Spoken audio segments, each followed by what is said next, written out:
আলো আসবে কাণ্ডে প্রকাশ্যে আসার পর একে একে প্রতিবাদ মুখর হচ্ছেন শিল্পীরা।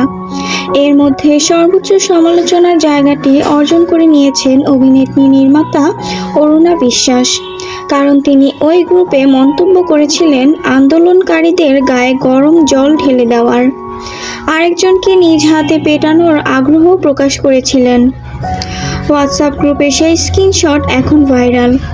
বিপরীতে অভিনেত্রী বসে আছেন নিরাপদে দূরে কানাডায়।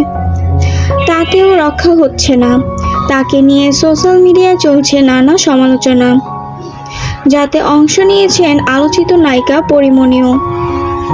অরুণা বিশ্বাসকে নিয়ে প্রকাশিত একটি সংবাদের ফটোকার্ড শেয়ার করে নিজের ফেসবুক দেয়ালে পড়ে লিখেছেন, অমানুষ, হিংস্র, লোভী, এত হিংসা নিয়ে কখনোই শিল্পী পরিচয় বহন করতে পারেন না আপনি, দিক আপনাকে থু।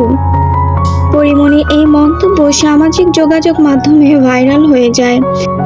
মন্তব্যের ঘরে সবাই অরুণা বিশ্বাসের বিচারের দাবি করছেন।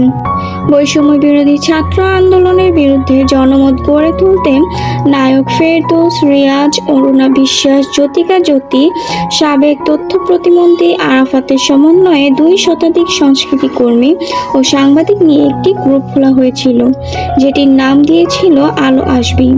তারই স্ক্রিনশট বর্তমানে ভাইরাল হচ্ছে।